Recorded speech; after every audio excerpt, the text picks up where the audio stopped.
Muy buenos días. Continuamos con nuestro 11º Congreso Internacional de Derecho Procesal Constitucional y el 63º Encuentro de la Asociación Mundial de Justicia Constitucional. En el panel de la mañana nos acompaña la doctora Aline Cardin Alves, de Brasil. Ella es maestra en Derecho Constitucional del Centro de Posgrados de la Institución Toledo de Ensino, Bauru, especialista en Derecho Constitucional de la Universidad de Pisa, secretaria adjunta de la Asociación Mundial de Justicia Constitucional, miembro adjunto de la Asociación Argentina de Justicia Constitucional y de la Asociación Colombiana de Derecho Procesal Constitucional, miembro honorario del Centro Iberoamericano de Investigaciones Jurídicas y Sociales, abogada, profesora universitaria, palestrante nacional e internacional y autora de diferentes obras jurídicas. La doctora nos acompaña con el tema La audiencia pública como instrumento de legitimidad en Brasil. Bienvenida, doctora.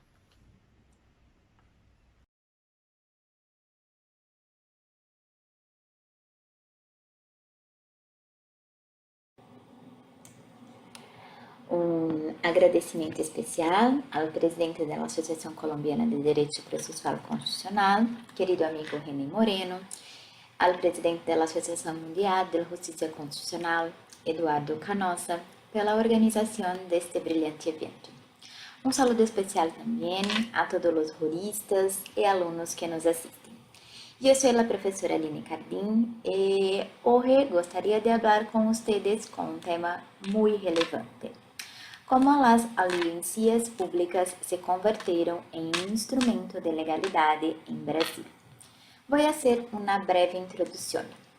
A Constituição Federal de 1988 possui um modelo misto do controle judicial da constitucionalidade. É um modelo mais complexo e sofisticado, em que a inspeção da constitucionalidade dos atos que emanam das autoridades públicas podem dar lugar a efeitos de natureza individual ou contra todos. Quando estamos falando da revisão abstrata da constitucionalidade, é marcadamente objetivo, tiene partes, litis consorte ou a assistência, de acordo com o princípio da acessibilidade limitada, aunque que esta declaração não está exenta de críticas. Bien, a diferença do controle incidental é que a discussão sobre a inconstitucionalidade aparece como uma questão nociva. Em el controle, através da ação direta, o principal, o juízo da inconstitucionalidade, é o objeto da ação, portanto, é o problema principal a enfrentar. Em este caso, o tribunal deve se pronunciar diretamente sobre a inconstitucionalidade ou a constitucionalidade da lei.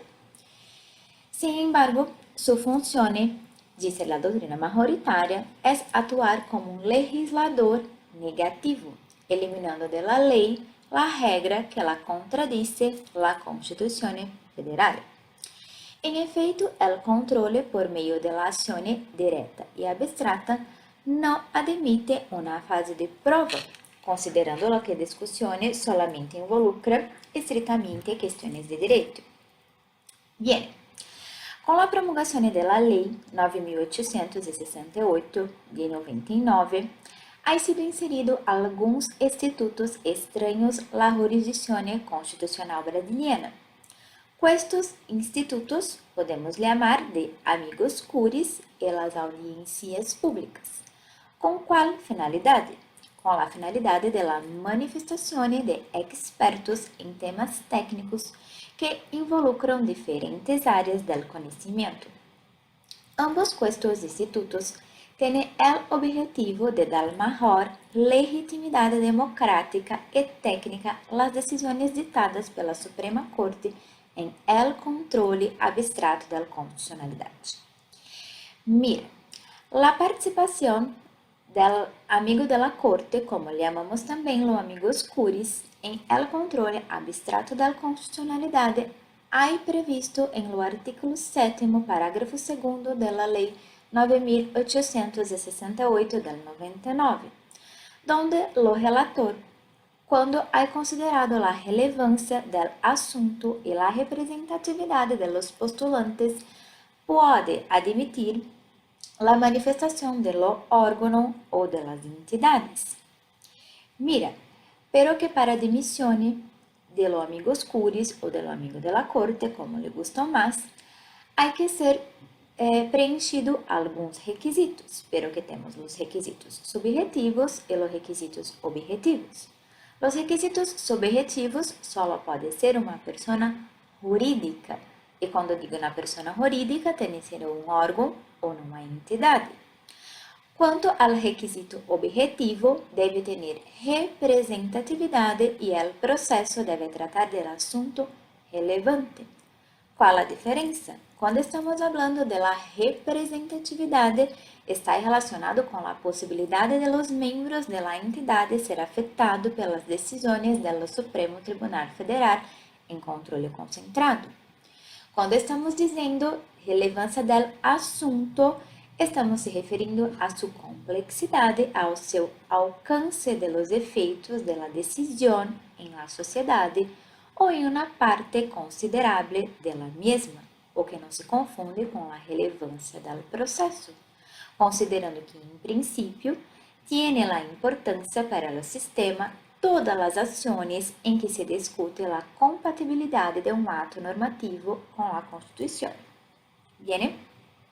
E qual a fecha limite para se ingressar como amigos curis em um procedimento, em um processo? Como regra, temos o prazo de 30 dias concedido ao órgão ou à entidade que editou o ato normativo questionando para aclarar a informação. Esta previsão está prevista em artigo 7º, parágrafo 2º, e no artigo 6º, parágrafo único da Lei 9.868 del 99. Há muito que se defenda por algumas pessoas a neutralidade do amigo de la corte, del amigos curis, pero que mi opinión personal es que el simple hecho de defender los intereses de la sociedade já ha excluído a neutralidade desejada. Há que se posicionar em favor de alguém e não simplesmente a emitir uma opinião sobre o tema em debate, pero que penso que sempre vai haver um lado. Tem que haver uma posição, pero que não consigo pensar em manter sua neutralidade. Mira, mas a doutrina ha defendido que o amigo curis fortalece a objetividade do controle concentrado ao enfatizar a participação da sociedade em um processo que interessa a todos e não solamente as partes involucradas. Sin embargo, como se vê, é inegável que se trata de um terceiro com interesse próprio em el juízo, constituindo outro elemento subjetivo em um processo normalmente abstrato de elementos fáticos. Por lo tanto, el papel del amigos curis en el controle abstrato de la constitucionalidad es una excepción a la regla. Ya he repetido, es una excepción a la regla que impede la intervención de terceros con o sin interés legal. También caracteriza una reserva importante a la objetividad de la especie procesual. Bien. Por outro lado, a audiência pública consiste em convocar as pessoas com experiência e autoridade em assunto señalado à corte. O propósito desse uso é aclarar questões técnicas, administrativas, políticas, econômicas e legais, assim como promover uma jurisdição constitucional mais democrática. Mira que os dois institutos têm suas diferenças, a quais vamos abordar um pouquinho mais adelante. Bem, hablamos das audiências públicas, alguns pontos que merecem ser destacados. Apesar de comumente confundidos, como disse a ustedes, atribuindo como uma espécie de manifestação de amigos curis, a audiência pública não é amigos curis. Sua admissão permite a análise de hechos em controle concentrado da constitucionalidade e tem sua origem em la Corte Suprema de los Estados Unidos com o chamado caso Brandeis-Baratheon. Esta é uma declaração hecha por um advogado, Louis Dembry Brands, em lo caso conhecido como Mueller versus Orange de 1908. Observe que há reservado solamente 2 horas para se tratar de assuntos legais e 110 horas para analisar as consequências de las largas horas de trabalho para as mulheres. Mira, em outras palavras, não se limitou a analisar teoricamente a afronta à Constituição, sendo que também la basou, e não solo, em situações de fato que sofrem os efeitos de la aplicação de la norma.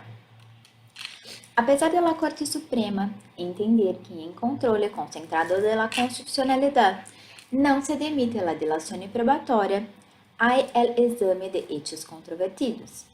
Termina analisando, incluindo la revisión, hechos considerados por lo legislador em la elaboração de las normas.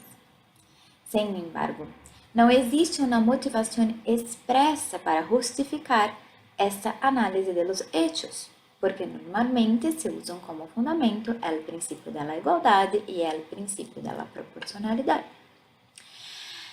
Em la Lei 9.868 del 99, como tenho dito a ustedes, que regula todo o procedimento de la ação direta de inconstitucionalidade e de la ação declarativa de constitucionalidade em el Supremo Tribunal Federal, admite expressamente a análise de hechos e pronósticos através de la assistência de pessoas que não solo parte em um processo.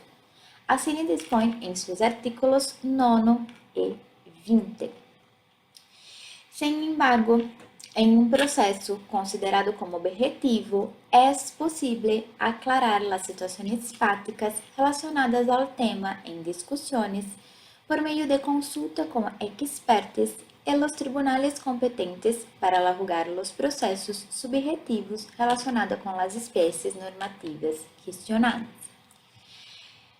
Mira, as audiências públicas são o principal, pero não é o único instrumento utilizado para a investigação e o esclarecimento de los hechos em controle concentrado de la constitucionalidade por parte de la Corte, pero que é o mais importante atualmente. Agora temos que abordar as diferenças entre os amigos curis e as audiências públicas, as distinções necessárias.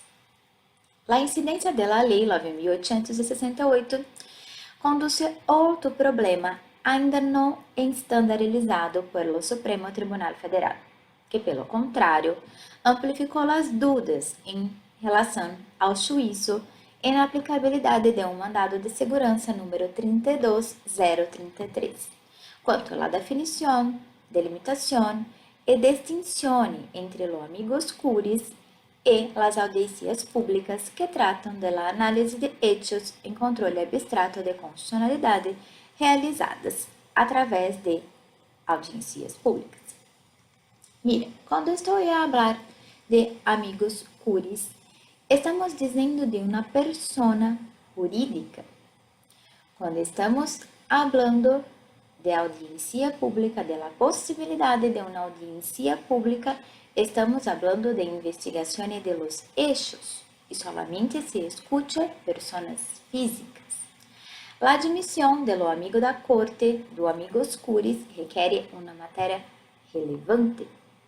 A possibilidade de uma audiência pública é análise de hechos quando o tema não está suficiente clarificado em lo processo. Para que há ingresso do amigo da corte ou do amigo curi em um processo, em um procedimento, é necessário a decisão do ministro relator ou haver uma solicitude do órgão ou da entidade que está sujeito à aprovação do ministro relator. Quando estamos falando de audiência pública, solamente se sucede se há determinado pelo relator. Mira que há diferenças que não são observadas pelo Supremo Tribunal Federal na prática. O que há observado hoje são amplo suporte de las sustentações orales tiene restricciones de personas favorables y contrarias a la constitucionalidad de la norma questionada en lo proceso. Estamos a estudiar que uma persona física pode ser escuchada em uma audiência pública, pero não como amigos curis, pero que, em um caso específico, em um mandado de segurança 32033, o Supremo Tribunal Federal possibilitou-se, neste caso, escuchar-se pessoas físicas como suportes orais em amigos curis, o que não é admissível. Adelante, vamos a dirigir-se à la primeira audiência pública realizada pela Suprema Corte. Celebrado em 5 de março de 2005, uma lei, a Lei 11.105, que é a Lei Nacional da Biosseguridade. Questo diploma normativo liberó las investigaciones sobre las células madres embrionares. Sin embargo, el uso de embriones se ha condicionado a la atención de ciertos límites. ¿Cuáles límites? Permisivo solo el uso de célula madre de los embriones en exceso de los procesos de fertilización in vitro, limitado solamente a aqueles casos que resultem inviáveis para a reprodução ou se há estados congelados por al menos 3 anos. El texto legal também impede a clonagem de los embriones, que em teoria podem generar células e tecidos para serem utilizados em tratamento de outras pessoas. Adelante, em maio de 2005, o Procurador-Geral da República, Cláudio Liemes Fontaneles, ha interposto uma ação direta de inconstitucionalidade que ha recebido o número 3510-0. Vou repetir, ADIM 3510-0, questionando a constitucionalidade do artículo 5º da Lei 11.105 de 2005, al argumento de que dito artículo violaria a dignidade da pessoa humana e o direito fundamental à vida. Em uma decisão emitida em 19 de dezembro de 2006, o ministro Carlos Aires Brito, que era o relator da ação, ha determinado, tendo em vista a complexidade do assunto, a convocação da primeira audiência pública em la história da Corte Suprema. Esta audiência pública teve a participação de 22 científicos para debater o tema. Entre os outros pontos controvertidos, a pergunta principal quedou-se sobre quando, de hecho, tendría lugar o começo da vida humana. Segundo a decisão do ministro relator, a adequação da chamada de apoio em la possibilidade de uma maior participação da sociedade civil. Assim, sua decisão de chamar expertos, de chamar científicos a debater este tema, seria um fortalecimento da legitimidade das decisões emitidas pelo Tribunal Federal Supremo. Se converteu em um instrumento para ampliar a legitimidade popular da sociedade das decisões que seriam ditadas pela Corte Suprema. O ministro Carlos Aires Brito basou sua decisão em no parágrafo 1º do artículo 9 da Lei 9.868 de 99, que, como disse a vocês, permite ao relator de forma expressa, em caso de necessidade de aclarar um assunto, uma ciência notória da informação em um processo, em um registro, solicitar informações adicionais por meio de um perito ou um comitê de experts para emitir uma opinião sobre o tema, estabelecendo uma fecha para escutar os testemunhos de pessoas com experiências e autoridade em lo tema por meio da audiência pública.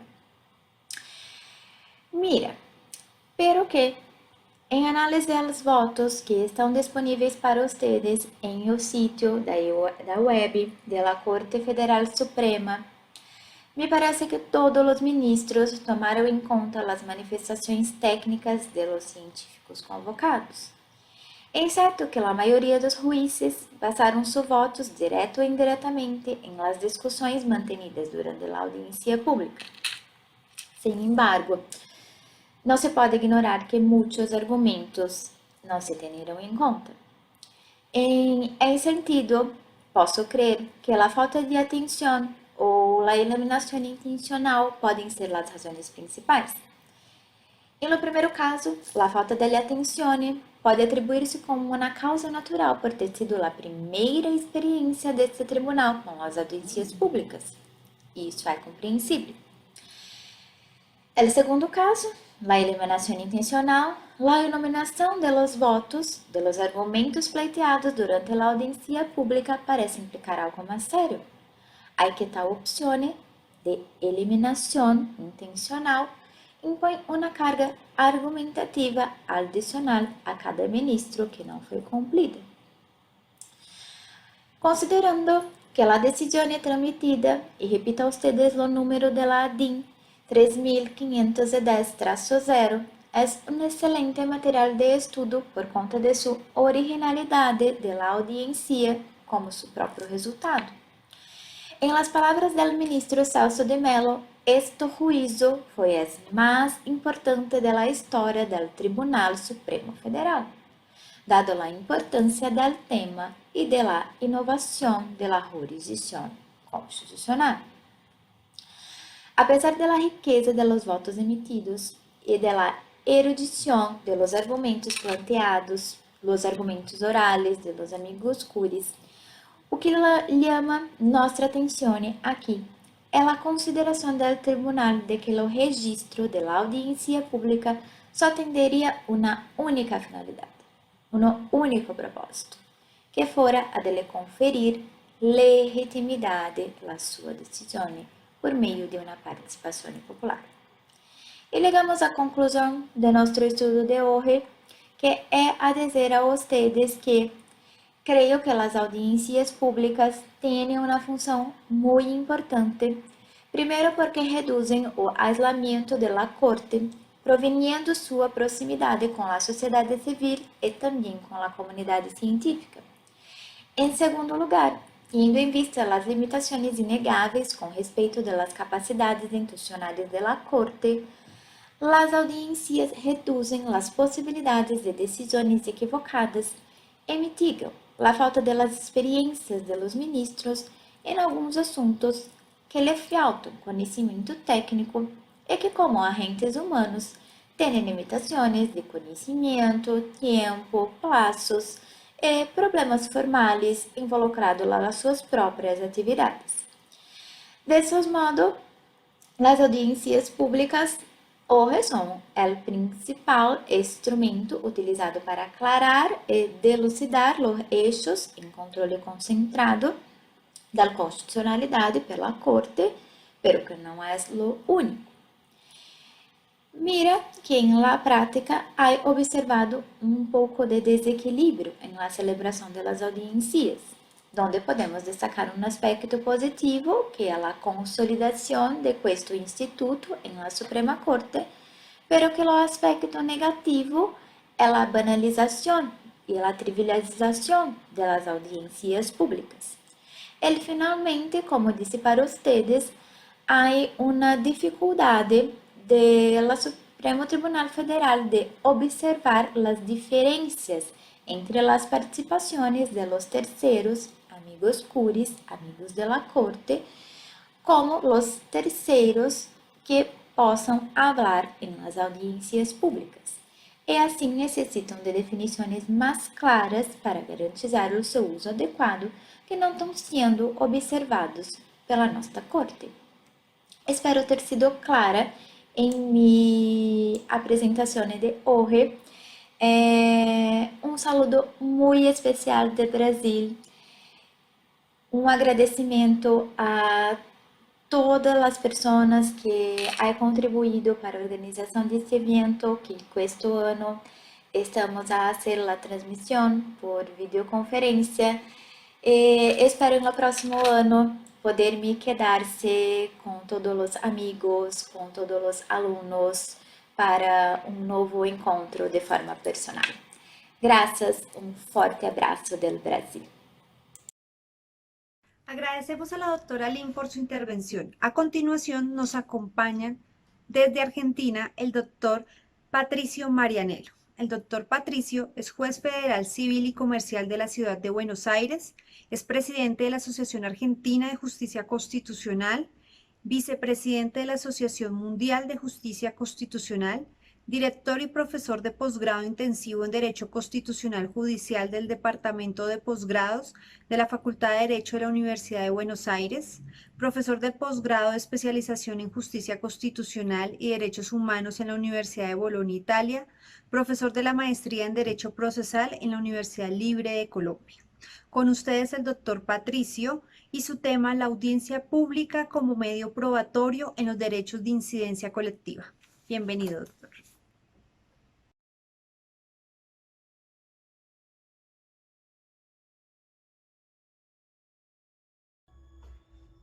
Hola a todos y a todas. Soy Patricio Marianello, juez federal civil y comercial de la Ciudad de Buenos Aires.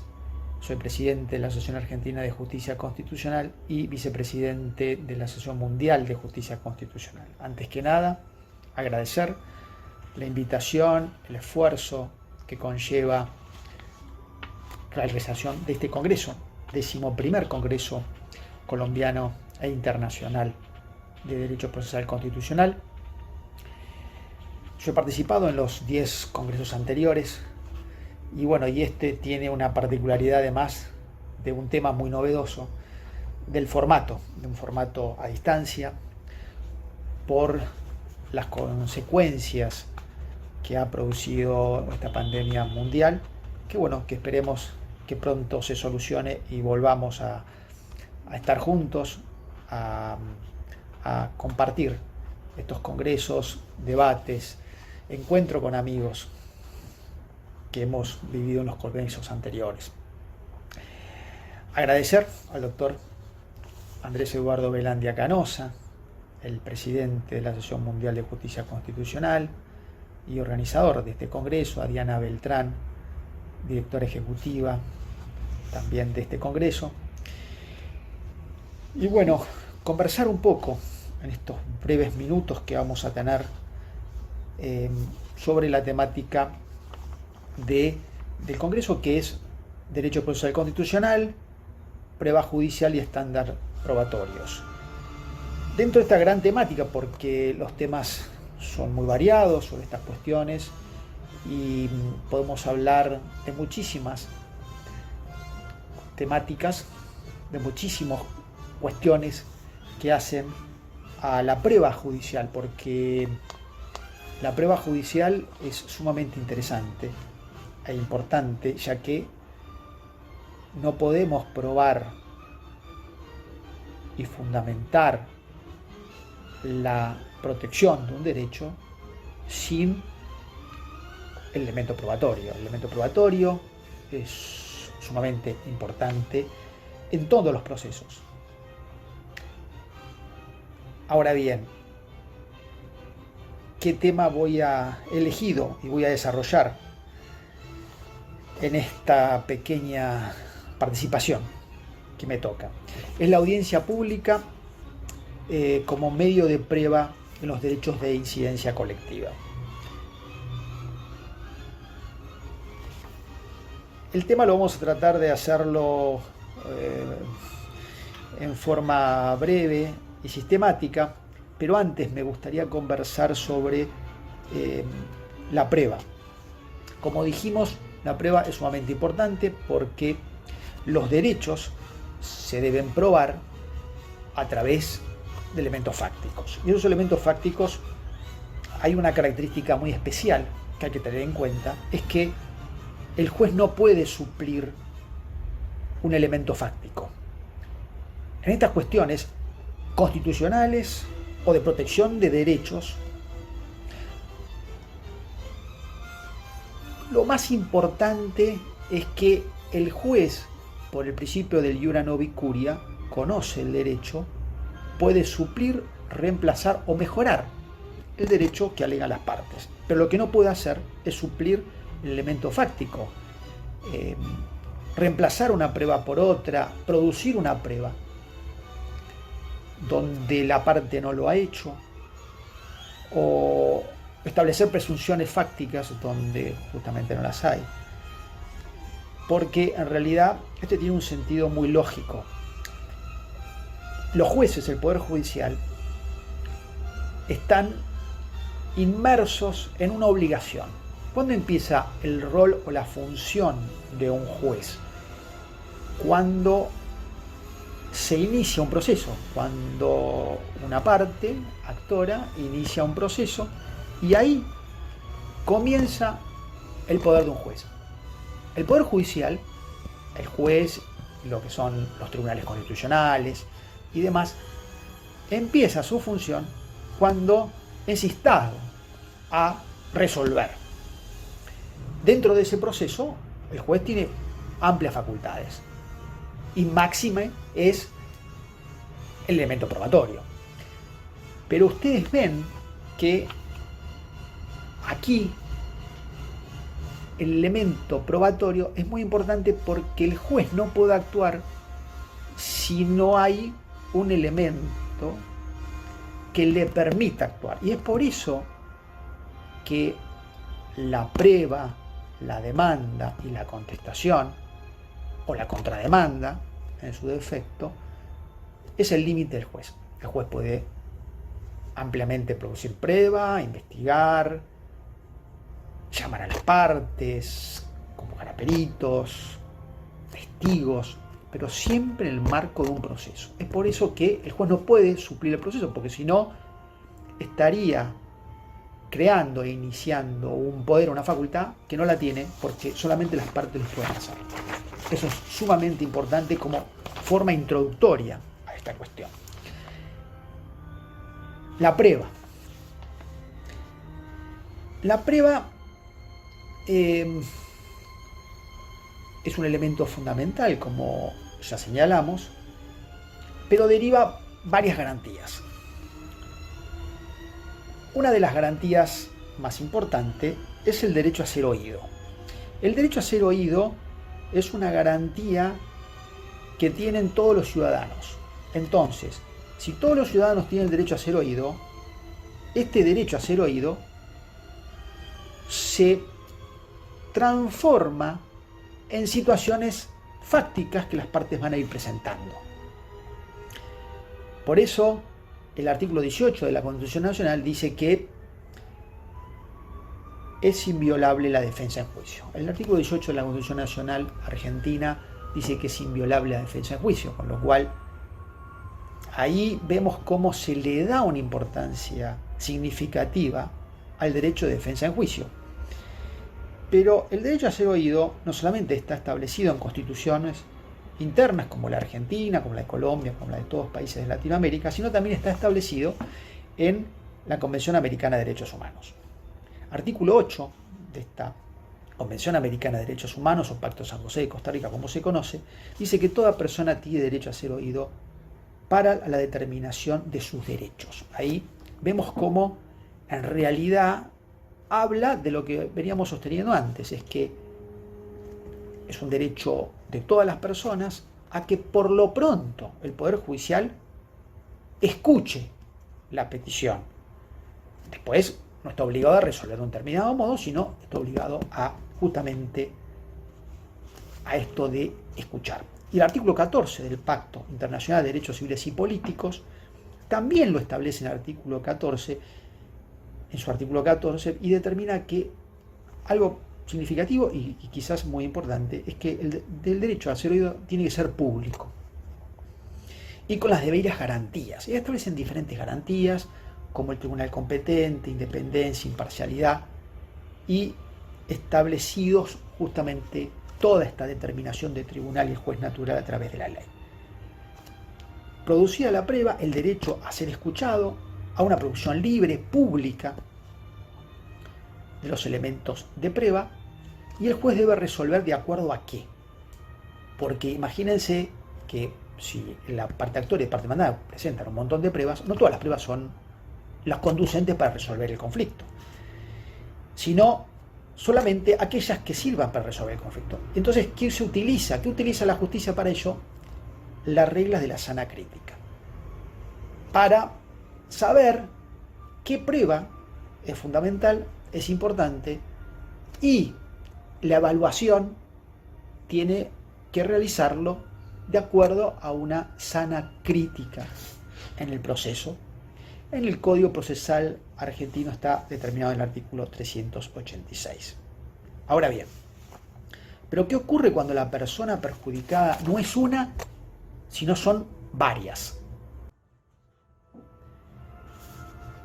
Aquí la prueba ya no es la misma, ya no puede ser la misma. ¿Pero por qué no puede ser la misma?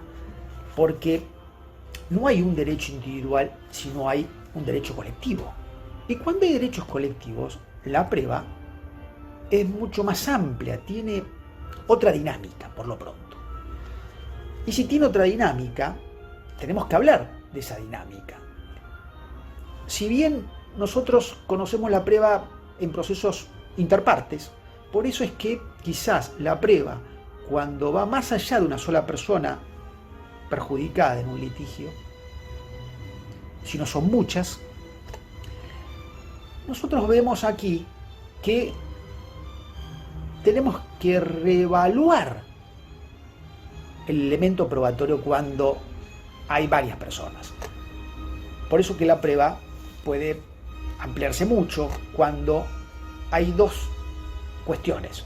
Una, cuando hay un derecho de incidencia colectivo, y cuando hay un derecho de clase. Si bien en muchas ocasiones se confunde esto, y no debemos confundirlo, porque una cosa es la prueba para derechos colectivos, donde es indivisible a qué personas perjudica, y la acción de clase, hay un derecho subjetivo de una persona, pero homogéneo, donde engloba varias personas, y sabemos perfectamente que es divisible. ¿Divisible en qué? En una clase determinada. Por eso es que la división entre derecho colectivo y derechos de clase. Y aquí es donde la prueba cumple un rol esencial. Porque si una persona inicia un proceso, o una ONG, un defensor del pueblo, estas son todas las personas que generalmente inician un proceso colectivo o una acción de clase. Nosotros vemos que esto no involucra solamente una persona, sino muchas. Entonces, si lo presenta una persona, que es el afectado, o una ONG, pero en realidad son muchas ONG, o muchas personas, tenemos que hablar de que la prueba debe ampliarse. ¿Ampliarse para qué? Para incorporar a toda aquella persona que no está en el proceso, que no está en la causa. Entonces los jueces, ¿qué tienen que hacer en el Poder Judicial cuando ven este tipo de causa? Ver la extensión de la causa y llamar a todos. ¿A todo en qué sentido? Si hablamos de clase, a toda la clase, para que participen, elegir un representante, que eso es lo más importante, porque la problemática en las acciones de clase es la personería y no la legitimación, como es en el resto de los casos. Y también en casos colectivos llamar a todas las personas que están involucradas en los derechos colectivos. Aquí hay un elemento probatorio fundamental, que es la audiencia pública. La audiencia pública es donde se le escucha. Y acá pasamos a lo que dijimos anteriormente, el derecho a ser oído. Pero ¿cuándo se cumple el derecho a ser oído en un derecho colectivo o un derecho de clase? Se cumple justamente cuando hay una audiencia pública donde todos pueden opinar, donde todos pueden establecer sus derechos. Por eso es que un elemento probatorio muy importante es la audiencia pública, porque ahí donde participan todos y todos pueden ser oídos. Si todos pueden ser oídos, se cumple en una audiencia pública. Ahora bien, obviamente, en derecho colectivo se tiene que empezar a reglamentar la participación, la representación, que es lo más importante en este tipo de acciones. Los derechos colectivos generalmente son, para en forma genérica determinarlos, son los derechos ambientales, por ejemplo, y los derechos, por ejemplo, de clase, como para dar así grandes ejemplos, son los de usuarios y consumidores y los derechos de la libre competencia. en la República Argentina están regulados en el artículo 41 los derechos ambientales y en el 42 los usuarios y consumidores.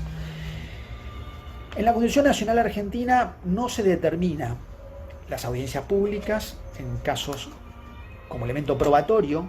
Ojo que hablamos de audiencia pública, ahora vamos a ver la diferencia, pero estamos hablando de audiencia pública dentro de un proceso.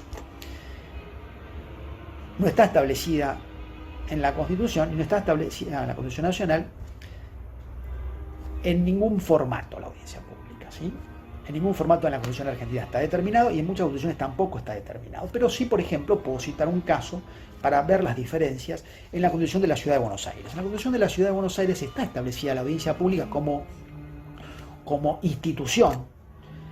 Y está establecido en el artículo 30, cuando dice cuando se tiene que efectuar una evaluación de impacto ambiental, las autoridades deben convocar audiencia pública. Artículo 30 de la Constitución de la Ciudad de Buenos Aires. Artículo 63 de la Constitución de la Ciudad de Buenos Aires determina que el Poder Ejecutivo, Poder Legislativo o las comunas pueden convocar audiencia pública cuando el hecho así lo amerite, por ejemplo, una modificación de zonificaciones, de plazas, de parques y demás. Y después establece el artículo 90 los procedimientos de doble lectura, como es unicameral, una parte determinada en una discusión legislativa pasa a doble lectura cuando ya el interés público lo determina así de ese modo. Y el 120 habla de la comisión del Poder Legislativo para convocar audiencia pública para el tratamiento de los pliegos de nombramiento de los jueces. Ustedes fíjense, acá vemos dos grandes diferencias en esto, de audiencias públicas.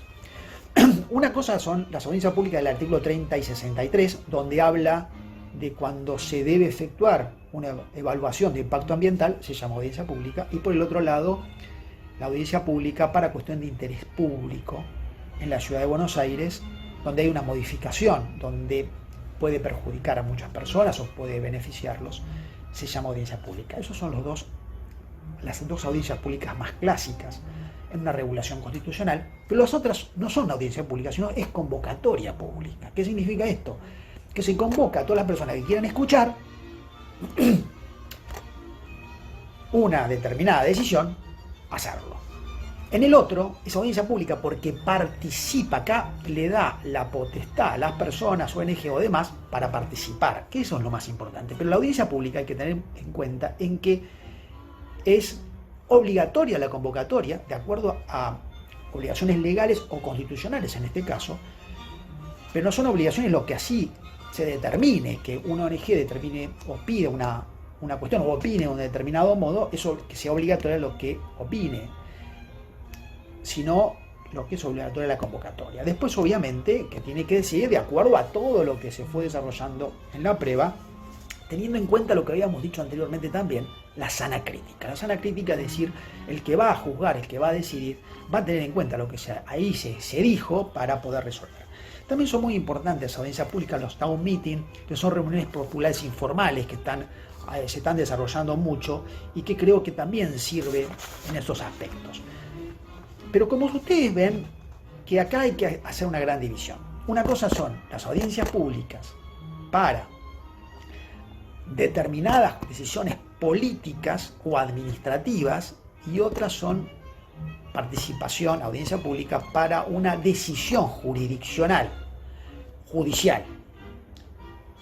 Acá hay que hacer esa división, donde por un lado el poder político debe, el poder ejecutivo, el legislativo, llamar a audiencia pública para tomar una decisión política, y otra cuestión diferente es cuando un juez o un poder judicial, sea la Corte Suprema, sea un tribunal constitucional, tenga que tomar una decisión que tenga un efecto multiplicador y sus consecuencias no sea a favor o en contra de una persona, sino de muchas. Ahí es cuando realmente el juez debe llamar a audiencia pública. Y no solamente un órgano superior o una corte o un tribunal constitucional, que son justamente ellos los que por una cuestión de que engloba situaciones muy importantes que pueden tener efectos a muchas personas, sino también en los jueces de todas las instancias. En los tribunales concentrados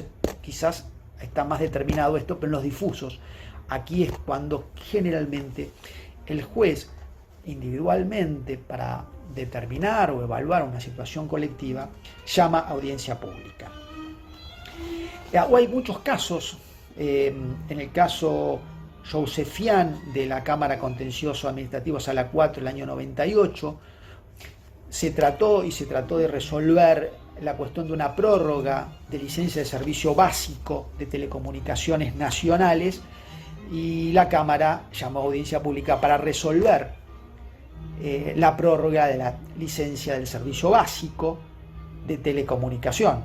También hubo otro caso de Defensoría del Pueblo de la Ciudad de Buenos Aires en el Fuero Contencioso Administrativo Federal Sala Quinta del año 2000 para resolver el régimen tarifario de servicios públicos. También llamó a audiencia pública.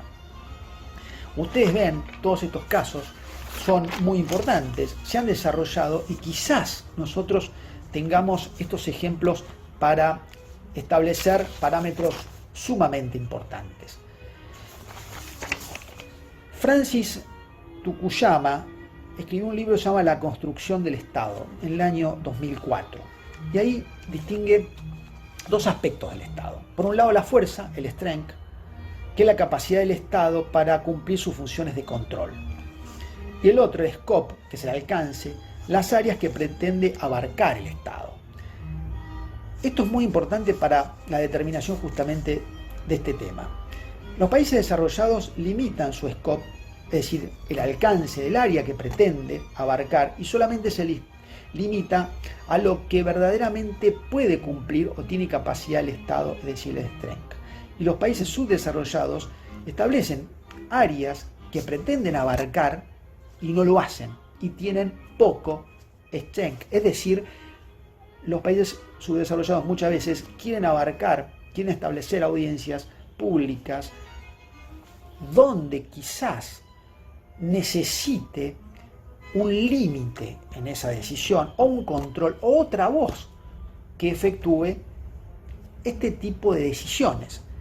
Es por eso que la audiencia pública en los países desarrollados se ha venido efectuando sistemáticamente. De hecho, la audiencia pública no nació en los países latinoamericanos, sino en el derecho anglosajón, justamente porque se le da mucha importancia a esto. Es decir, la audiencia pública no solamente es una decisión política, sino también requiere de la participación del pueblo y el control judicial.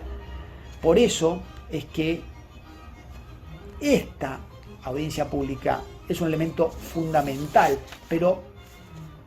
y finalizando, no solamente para determinar el alcance de un derecho colectivo, sino también para fortalecer la democracia. Jean Rivero, en su libro Droit administratif,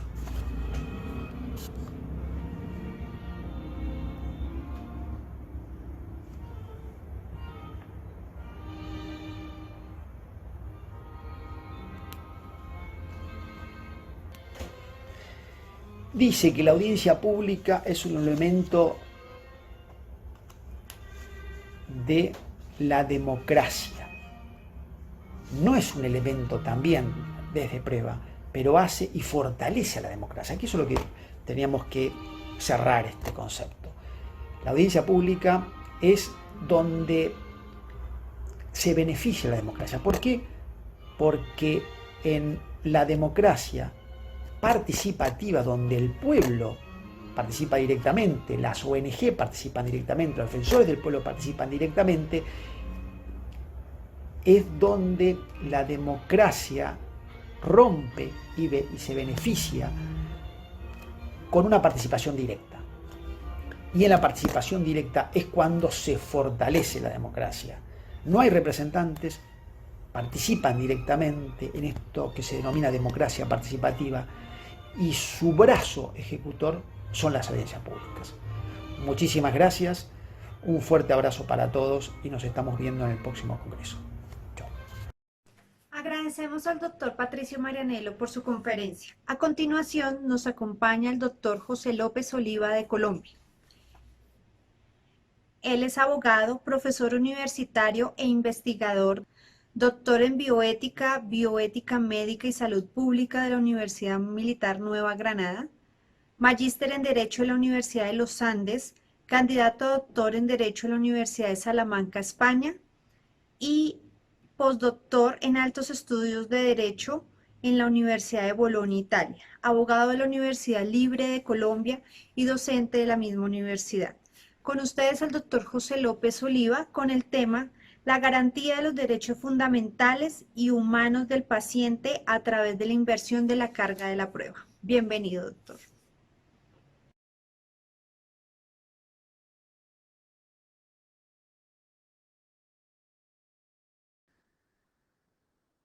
Bueno, un cordial saludo a todos los participantes de este Congreso Internacional de Derecho Procesal Constitucional.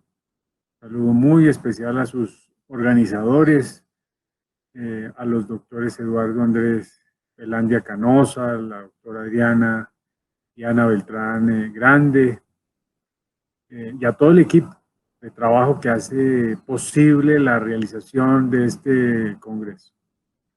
Esta ponencia es un producto de un proyecto de investigación que a la vez este producto será vinculado a un proyecto de investigación y a su vez este proyecto será incorporado a un grupo de investigación de naturaleza sociojurídica. El enfoque utilizado en esta investigación es el cualitativo. Hay que recordar que existen tres enfoques, el cualitativo, el cuantitativo y el mixto. Estos son propios, estas investigaciones de naturaleza social, sociológica, donde involucra, como en este caso, el derecho y la medicina, aspectos procesales y sustanciales, tiene una naturaleza cualitativa. El alcance es exploratorio. Hay 4 tipos de alcances: un alcance exploratorio, un alcance descriptivo, un alcance correlacional, un alcance explicativo. Este es un alcance exploratorio y correlacional. Fue utilizado en esta investigación el método de investigación hermenéutica, la hermenéutica crítica de Hans-Georg Gadamer, que nos hace referencia a un pretexto, a un texto y a un contexto. De la misma manera se utiliza el método holístico porque se involucran 2 disciplinas, las disciplinas de la medicina y las ciencias jurídicas. Las técnicas de investigación utilizadas fueron la revisión documental, las doctrinas, las jurisprudencias nacionales y las foráneas y las bases de datos utilizadas bajo la estructura de las herramientas de investigación que se utilizan, las bases de datos como Realic, como Scopus, como PubIndex, por ejemplo, y SciELOCIA. ¿En qué está relacionada la ponencia? La ponencia está relacionada con las garantías que tienen las víctimas dentro de un proceso judicial médico sanitario. Ahí hay que, siempre es importante hacer esa aclaración. Hay una responsabilidad que es una responsabilidad médica que está a cargo, o mejor, de la cual les pueden ser responsables los profesionales liberales, y hay una responsabilidad sanitaria a cargo de las EPS, de las IPS o de las ESES, que son las entidades sociales del Estado. Ahí veremos el tema de jurisdicción y competencia. Máxime cuando en la actualidad, por esta pandemia que estamos viviendo, con seguridad, desafortunadamente, serán presentadas acciones judiciales, varias acciones judiciales, varios procesos declarativos por responsabilidad patrimonial, contractual o extracontractual, cuando quien causa el hecho dañoso es la entidad de salud privada, por ejemplo, la EPS o la IPS o los profesionales liberales privados.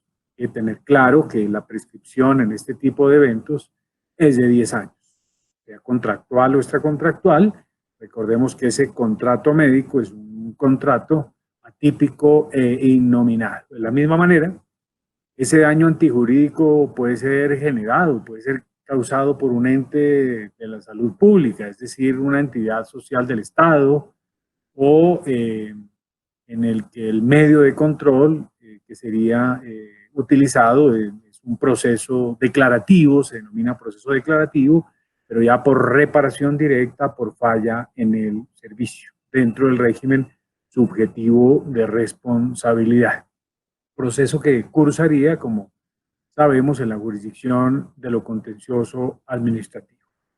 Recordemos entonces el término de prescripciones de 10 años para responsabilidad civil, contractual o extracontractual en materia de responsabilidad civil, o de 2 años de caducidad cuando el hecho dañoso es causado, es generado por un ente estatal, dentro de la denominada jurisdicción de lo contencioso administrativo. Entonces, para comprender el tema de la carga de la prueba, es importante que estos operadores, los jueces, imparten, digamos, este tipo de fallos absolutorios o condenatorios en un proceso por responsabilidad médico-sanitaria. Lo primero que hay que comprender es que existen unas obligaciones, que son vínculos jurídicos con prestaciones de dar, hacer o no hacer, obligaciones que son de medios, obligaciones que son de resultados, obligaciones que son de garantía. Establecer entonces que siempre en materia de responsabilidad médico-sanitaria, el régimen aplicable siempre es subjetivo, por eso se llama subjetivo, donde lo que se observa es el comportamiento, la conducta de ese prestador del servicio médico. Siempre es el subjetivo, no el régimen, por eso intencionalmente lo señalo como subjetivo, como lo que se observa es al sujeto, su comportamiento, su conducta, y más no el objeto, no el régimen objetivo de responsabilidad. Eso, digamos, cambia la estructura de la carga de la prueba, tanto para responsabilidad civil como para responsabilidad estatal, y ni qué decir para responsabilidad penal.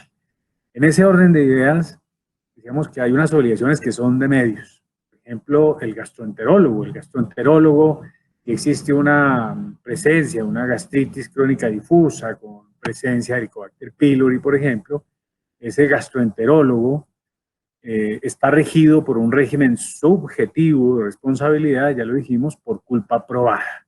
Es decir, el gastroenterólogo, en su condición de demandado, únicamente tendría la obligación de probar que él actuó con diligencia y con cuidado. Y ese gastroenterólogo prueba que actuó con diligencia y con cuidado. Obviamente, digamos, habría que desplegar por parte del apoderado judicial del gastroenterólogo, probar esa diligencia, probar ese cuidado, y se exoneraría de esa responsabilidad, exonera de esa responsabilidad.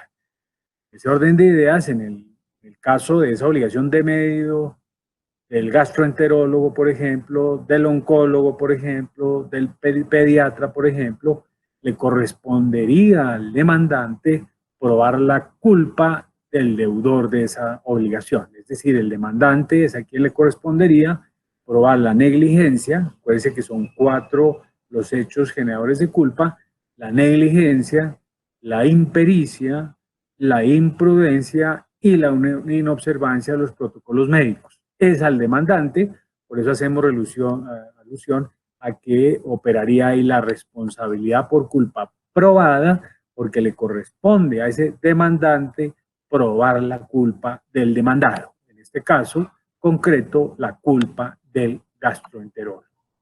Responsabilidad por culpa probada: al demandante tendría ese onus probandi, la carga de probar la culpa de ese demandado. Existen de la misma manera unas obligaciones de resultado y unas obligaciones de seguridad. donde ahí se invierte la carga de la prueba, correspondiéndole probar al demandado, además de la diligencia y cuidado, ojo que ahí está la diferencia, también además de demostrar la diligencia y cuidado, también debe demostrar la causa extraña. La causa extraña está integrada por la fuerza mayor, por el caso fortuito, por el hecho de la víctima, por el hecho de un tercero. Es decir, ahí es donde señalamos que opera lo que se llama la inversión de la carga probatoria, en el caso, por ejemplo, de las cirugías plásticas con fines estéticos, de fantasía, de vanidad, de la estructura, digamos, en sí del concepto de belleza, es donde se invierte la carga de la prueba operando la responsabilidad por culpa probada, donde al demandado, además, atentos, de probar la diligencia y cuidado, debe probar que hubo o operó una causa extraña establecida en la fuerza mayor, en el caso fortuito, en el hecho de la víctima o en el hecho de un tercero. Ya dijimos entonces, mire, que en el régimen objetivo de responsabilidad se presume la responsabilidad, no la culpa, y en el caso de una ambulancia, por ejemplo, donde se usufructúa con la actividad peligrosa y se genera ese riesgo para la comunidad.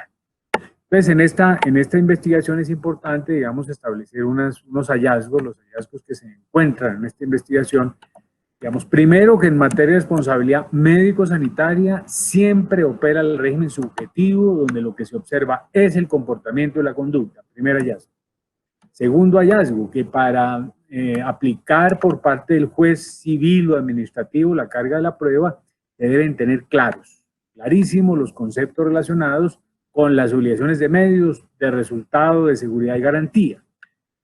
Tercero, digamos, al ser interpretada de una manera inadecuada por los conceptos, estos conceptos de culpa probada, culpa presunta, inversión de la carga probatoria, se vulneraría el principio de legalidad. Por consiguiente, los derechos humanos del paciente, los derechos a la verdad, a la justicia, a la reparación integral, deberían vulnerados, como en el caso de la cirugía plástica, por ejemplo, o la cirugía estética. Existen unos cuestionamientos que no van al lugar de aplicarse o discutirse en esta ponencia.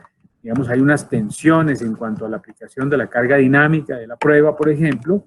Hay una sentencia que es bien interesante, establece que la carga dinámica son teorías foráneas que no se deben aplicar acá en la legislación colombiana, ni menos por los jueces, que existen, digamos, esas tensiones en cuanto a la aplicación de estos conceptos de obligaciones, de la obligación y deber de probar, la responsabilidad por culpa probada y presunta del servicio, del Estado. Todo esto, y es la última conclusión, genera una inseguridad jurídica, como le decíamos, que lesiona los derechos de la parte débil de esa relación en la prestación del servicio médico, esa parte débil que está precisamente caracterizada o señalada por el paciente. Muchísimas gracias por su atención. Agradecemos al doctor José López Oliva por su conferencia. A continuación nos acompaña desde México el doctor Vicente Fernández Fernández. Él es doctor en Derecho por la UNAM, profesor e investigador del Tecnológico de Monterrey, miembro de la Asociación Colombiana de Derecho Procesal Constitucional y miembro del Sistema Nacional de Investigadores, vicepresidente y miembro de la Asociación Mundial de Justicia Constitucional. Con ustedes el doctor Vicente Fernández con el tema Efectos jurídicos de la valoración de la prueba ilícita. Bienvenido.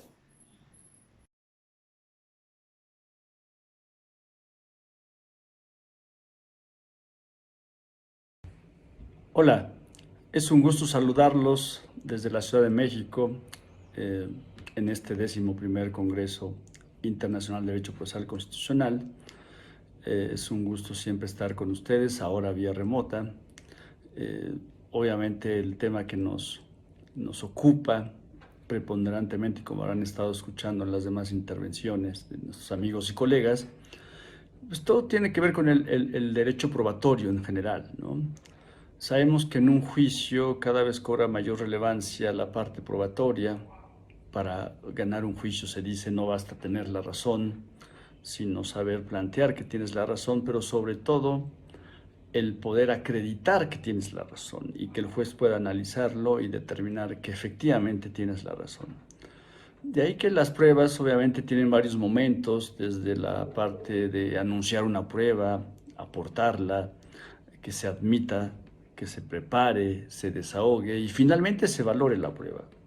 Yo les voy a hablar de los efectos jurídicos de la valoración de la prueba ilícita. Obviamente, de entrada podría llamar la atención el pensar ya en efectos jurídicos de una prueba ilícita, cuando desde luego todos sabemos que por regla general la prueba ilícita es aquella que se ha obtenido, sobre todo, violando derechos fundamentales, derechos humanos, ¿no? Y que por ello en los sistemas jurídicos democráticos, pues este tipo de pruebas normalmente son excluidas, ¿no? Ni siquiera se pueden admitir. Ya no es un problema de que pueda incluso dárseles o no valor, sino que de entrada puedan excluirse si se obtuvieron de manera ilícita. A diferencia de las pruebas, digamos, ilegales o que pueden obtenerse o aportarse violando ciertas formalidades que establecen las leyes, las normas procesales, si no se cumplen ciertos lineamientos, sabemos que la prueba podría estar afectada en su momento y el juez podría no darle ese pleno valor probatorio si está viciado, no la obtención, sino las formas en las que se fue aportando y desahogando. Pero incluso habrá que ver si esos vicios formales son relevantes o qué tan relevantes son para el fondo del asunto, de tal manera que el juez en cada caso lo analizará. Pero bueno, la prueba ilícita tiene especial relevancia dado que trasciende todo el sistema probatorio, es decir, los principios que rigen las pruebas, las reglas de las cargas, el objeto de prueba, los medios de prueba, que son, digamos, los tres pilares del derecho probatorio. La carga, a quién le corresponde, el objeto es qué es lo que hay que probar y, desde luego, los medios de prueba es el cómo se va a probar, ¿no? Y todo esto debe hacerse de manera que se respeten los derechos fundamentales, por supuesto. Sabemos que en el caso de los principios, pues principios como la idoneidad de la prueba, principios como el deber del juzgador de tener que resolver conforme a aquello que consta en el expediente o se ha aportado al proceso y no aplicar conocimientos privados, es decir, que él haya obtenido esos conocimientos de manera extraprocesal, no los puede aplicar en un caso concreto, ¿no? Y en el caso del objeto, pues entender que lo que es materia de la litis, los hechos litigiosos que puedan ser materia de la controversia, que no hayan sido confesados, que no estén probados plenamente por otros medios de prueba, el derecho a veces como objeto de prueba. De entrada, desde luego, el juez, el juzgador es perito en la materia y no tiene por qué acreditarse la existencia de una norma. Sin embargo, lo normal es que cuando se invoca derecho extranjero, no derecho internacional, porque derecho internacional es sobre todo tratados internacionales, que los sistemas jurídicos los han adoptado como propios, de tal manera que es derecho interno. No, más bien estamos hablando de derecho extranjero, normas de otros países. Si se van a invocar normas de otros países, sí existe la necesidad de acreditar su existencia. Es decir, el derecho sí es objeto de prueba en esos casos. Acreditar la existencia, incluso si obra en un idioma distinto, habrá que aportar la traducción correspondiente por medios oficiales e incluso el hacer el análisis, la precisión de por qué ese derecho extranjero es aplicable al caso concreto y cómo debiera interpretarse para que el juez pueda resolver en ese asunto. El derecho consuetudinario también, desde luego, atiende a esta regla de ser objeto de prueba, porque si un juez va a aplicar usos y costumbres, para empezar, la norma tiene que prever esa posibilidad, ¿no? Es decir, que en cada caso concreto la norma que regula ese juicio tiene que prever la posibilidad de que el juez sí pueda aplicar derecho consuetudinario. Y si eso es así, ese uso y costumbre que se está invocando no solamente debe de ser acorde a las normas, es decir, no puede ser contrario al derecho, sino además pues debe de acreditarse su existencia. Por eso entonces también el derecho consuetudinario es objeto de prueba. Los hechos controvertidos que sean objeto de prueba, habrá que ver a quién le corresponde probar. Normalmente las reglas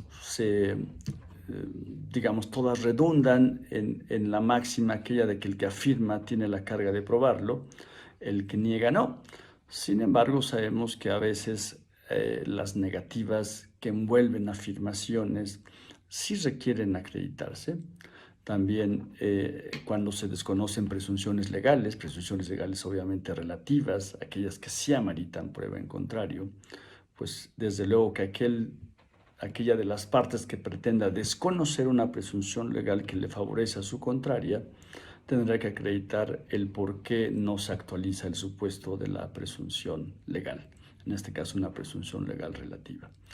Ese es el entorno que tenemos, ¿no? Ciertos principios, reglas de las cargas, el objeto, los medios. Se dice cualquier cosa que sea útil para que el juez conozca la verdad, los hechos, podrá ser un medio de prueba, ¿no?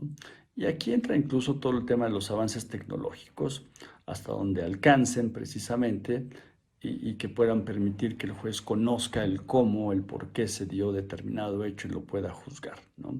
Todo lo que son mensajes de datos, desde luego, tiene que ver con la manera en la que se generan, se almacenan, se transmiten, la certeza de estos.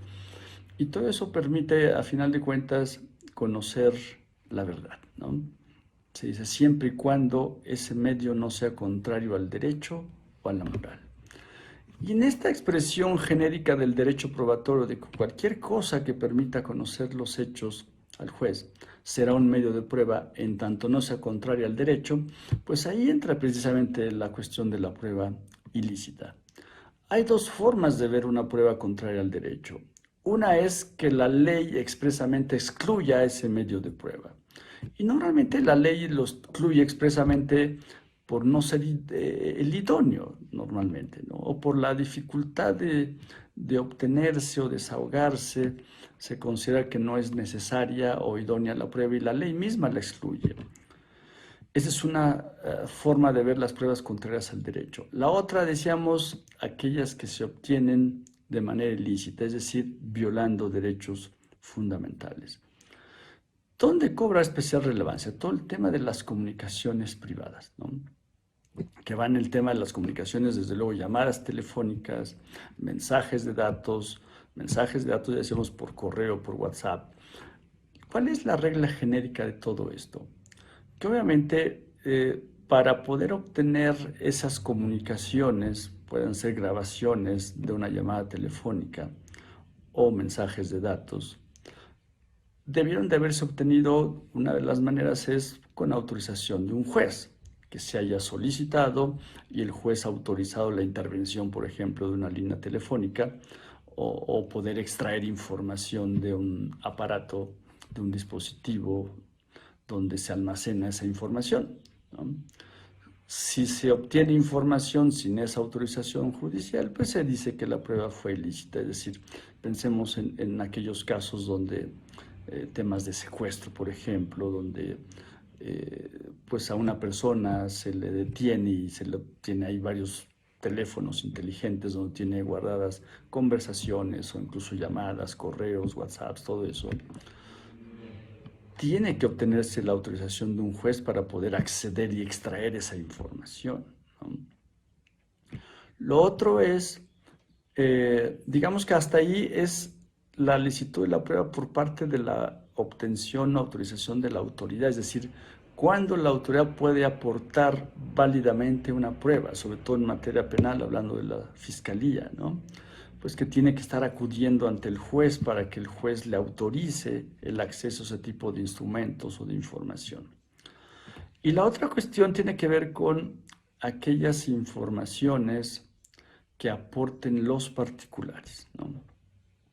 Es decir, que si yo realizo una llamada telefónica con otro sujeto y en esa llamada telefónica se da cierta información que tiene que ver en materia civil, mercantil, con el reconocimiento de una deuda, o en materia penal con la comisión de algún ilícito, por ejemplo.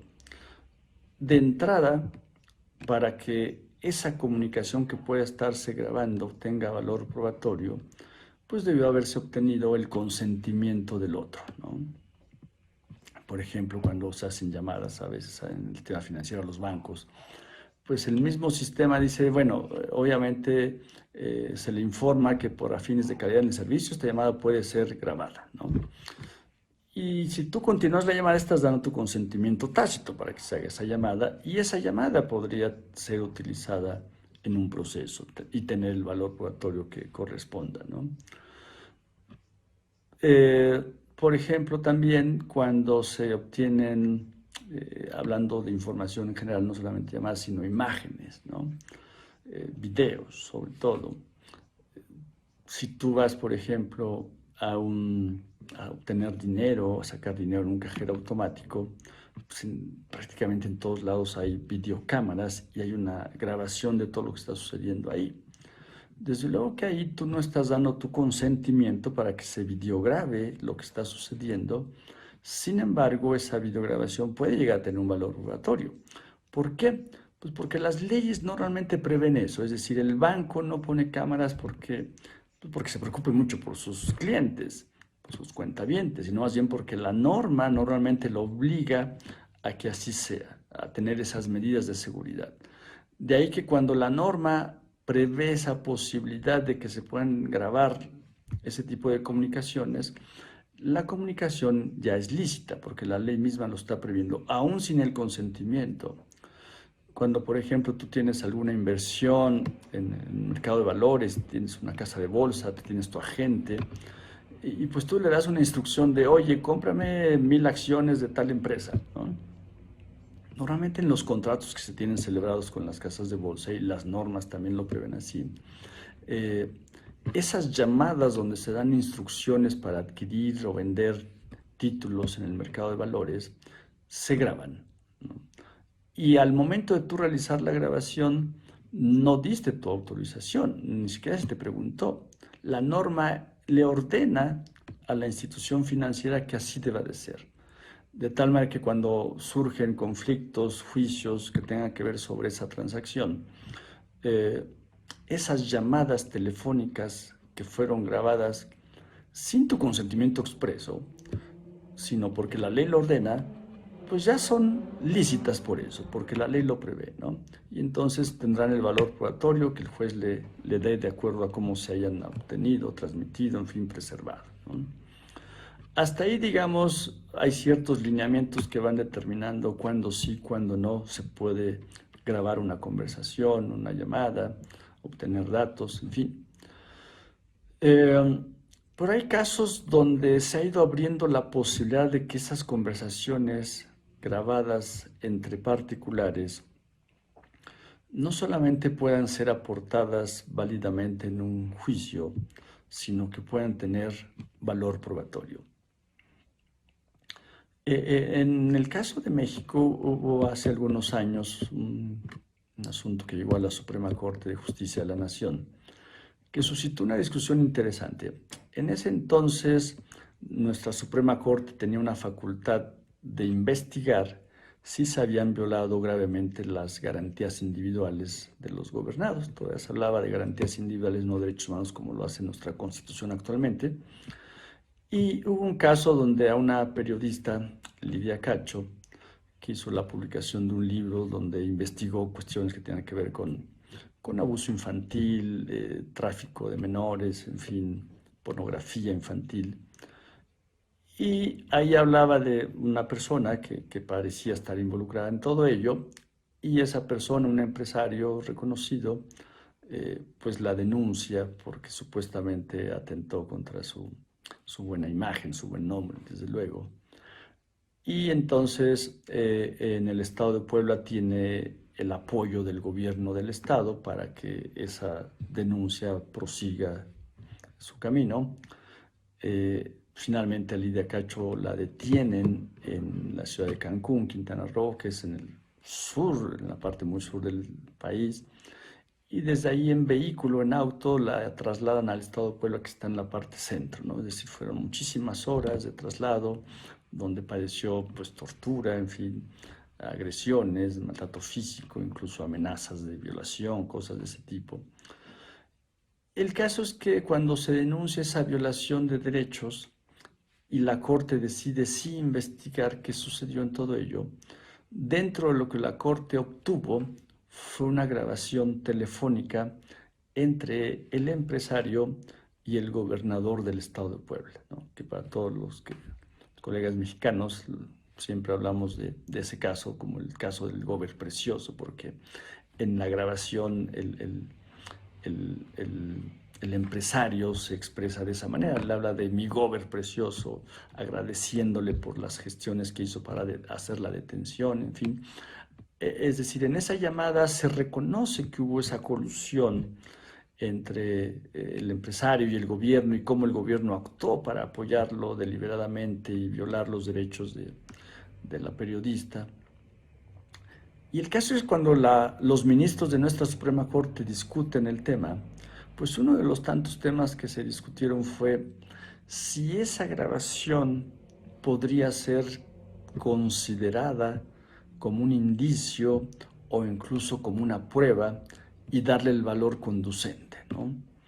Fue una discusión muy interesante porque de esa grabación dependía mucho el resultado, la decisión que finalmente tomaran. De tal manera que en una discusión realmente dividida, prácticamente mitad y mitad, fue una decisión que se tomó por un voto de diferencia. Algunos de los ministros de la Suprema Corte decían, no podemos darle el valor ni siquiera de un mero indicio, porque eso violaría nuestra Constitución, sería validar lo ilícito precisamente. ¿Por qué? Porque desde luego que esa llamada se obtuvo ilícitamente, es decir, alguien la grabó y la envió, ¿no? No hay duda que se obtuvo ilícitamente, de tal manera que decían los ministros, eso sería validar lo ilícito. Sin embargo, algunos ministros que se quedaron en la minoría en la votación consideraron que esa grabación, a final de cuentas, sí podía ser tomada como un indicio y a partir de ahí hacer una investigación y llegar a conclusiones, ¿no? Finalmente, decía, la decisión fue tomar en el sentido de no reconocerle ningún valor a esa llamada telefónica, en aceptar su ilicitud. Sin embargo, eso propició que en la reforma constitucional del 2008, donde se incorpora en nuestro sistema jurídico todo el sistema penal acusatorio, oral, adversarial, hubo una parte que en el artículo 16 se reformó y cuando se habla de las comunicaciones privadas, donde desde luego la Constitución protege las comunicaciones privadas y se habla de que solamente se pueden obtener las intervenciones de ellas y acceder a esa información, decía, con la autorización u orden de un juez, ¿no? Sin embargo, dice ahí, hay una salvedad en la Constitución y se dice que los jueces sí podrán darle valor probatorio a las grabaciones entre particulares que se hayan realizado sin una autorización judicial, desde luego, y sin consentimiento de los mismos sujetos que intervienen. Siempre y cuando, dice el texto constitucional, el artículo 16, siempre y cuando quien lo aporte sea uno de los sujetos que intervino ahí. No dice que sea el imputado el que lo aporte o que sea la víctima. Simplemente dice que siempre y cuando sea aportado directamente por uno de los sujetos intervinientes. ¿Qué significa esto? Que puede haber una causa penal donde está el imputado, la víctima, está la fiscalía, y algún tercero que no tiene esa calidad, ni de víctima ni de imputado, haya tenido, por ejemplo, una conversación con el imputado y la haya grabado, ¿no? Sin el consentimiento del imputado. Aún sin ese consentimiento, esa grabación, si la aporta la persona física que sí intervino en la comunicación y la hace llegar a la autoridad, esa grabación sí tendrá valor probatorio. Es un caso raro, realmente excepcional. Por lo menos de lo que yo he estado buscando, no ha habido algún precedente ya de los jueces, de los tribunales, donde estén aceptando ese tipo de medios de prueba y más aún que los jueces les estén dando valor probatorio. Pero ahí está en la Constitución y es muy claro, ¿no? ¿Qué podría ser, por ejemplo? El que casos de extorsión, ¿no?, donde está el extorsionador haciendo la llamada y puede ser la víctima o alguien más estar grabando la comunicación, y aún, desde luego, sin la autorización o consentimiento de alguien, esa grabación tenga valor probatorio. ¿Cuál es el alcance de esto? Evidentemente, si partimos de la premisa, y normalmente los tribunales así lo sostienen siempre, de que toda prueba que se obtenga violando la privacidad, la inviolabilidad de las comunicaciones, pues no tendrá ningún valor probatorio. De hecho, será excluida de cualquier proceso. Esa es la premisa, ¿no? Sin embargo, ¿hasta qué punto sí puede ser válido el que, no obstante obtener esa información, esa comunicación, sin el consentimiento de los que ahí intervienen, esa comunicación sí sirva en un proceso, ¿no? ¿Cómo lograr eso? Obviamente, la única manera de que eso suceda es que la norma lo permita, ¿no? Ahora bien, si fuera una norma secundaria la que pudiera estar aceptando el que se puedan aportar ese tipo de comunicaciones obtenidas sin el consentimiento de los que ahí intervinieron, pues la ley misma podría ser inconstitucional, porque estaría obviamente yendo en contra de esa protección que otorga la Constitución. Así ha sucedido en casos, por ejemplo, de geolocalización, donde se autoriza que en tiempo real se identifique un equipo y esas informaciones sirvan para, por ejemplo, realizar algún operativo. Aún con autorización de un juez aún cuando lo haga la Fiscalía sin la autorización del juez, si la ley lo autoriza sin que se obtenga la autorización de un juez, ya ha habido precedentes donde se declara inconstitucional la norma. ¿Por qué? Porque la exigencia es, tiene que autorizarlo siempre un juzgador, ¿no? El fiscal no puede acceder a esa información directamente. Pero ¿qué sucede cuando la salvedad o la posibilidad sí está en la Constitución? E insisto, el artículo 16 de nuestra Constitución Política de los Estados Unidos Mexicanos sí prevé esa posibilidad limitada solo a la materia penal. Es decir, si es un caso civil, mercantil, donde alguien hace una llamada a otro sujeto y dice, oye, ya págame, y al que le hacen la llamada, el presunto deudor dice, oye, no, es que pues sí te debo esa cantidad de dinero, pero no he podido reunirla, por favor, dame un mes más para pagarte, pero te prometo que sí te pago. Es decir, confiesa la deuda y el acreedor graba esa comunicación. Esa comunicación no puede tener ningún valor en un juicio, es decir, él confesó la deuda. No, obviamente ahí no. La Constitución prevé que solamente sea en materia penal, pero incluso que la comunicación haya sido obtenida no solo por la víctima, ni por el imputado, sino por un tercero, ¿no? La única condición para que una comunicación privada que haya sido grabada sin el consentimiento de los que ahí intervinieron, la única exigencia es que la aporte uno de ellos, ¿no? En fin, es un caso ahí interesante porque, insisto, está en la propia Constitución. No he encontrado yo precedentes aún donde se haya hecho esto y los tribunales estén juzgándolo, pero está esa posibilidad. A mi parecer, lo que se hizo en el artículo 16 de nuestra Constitución fue incluir un caso de excepción a la prueba ilícita. Es decir, que la regla es que la prueba ilícita tendrá que ser excluida de cualquier proceso, la que se obtiene sin autorización judicial o sin consentimiento de los intervinientes. Es una excepción donde se valida lo que inicialmente podría ser ilícito, es decir, porque no hay duda de que si se obtiene la grabación de una conversación donde no di mi consentimiento, sin duda que está atentando contra mis derechos fundamentales. Sin embargo, si quien la aporta es el sujeto con el cual tuve la conversación, esa conversación sí se vuelve prácticamente bajo el texto constitucional, se vuelve una prueba lícita, deja de perder la ilicitud, más bien deja de ser ilícita y se vuelve lícita. Y el juzgador tendrá que no solamente aceptarla, sino valorarla, y bueno, ya en el tema de la valoración, pues tendrá que aplicar las reglas de valoración de la prueba. Bueno, ha sido un gusto participar el día de hoy con ustedes, amigos, colegas. Los saludos de la Ciudad de México. Espero que sigan disfrutando estas transmisiones, estas conversaciones que hemos estado teniendo aquí, como ya ha sido costumbre en la Asociación Colombiana de Derecho Procesal Constitucional, a quienes saludo cordialmente desde aquí, desde México. Un abrazo. Agradecemos al doctor Vicente Fernández por su intervención. Por último, en este panel nos acompaña el doctor Jaime Cubides Cárdenas de Colombia.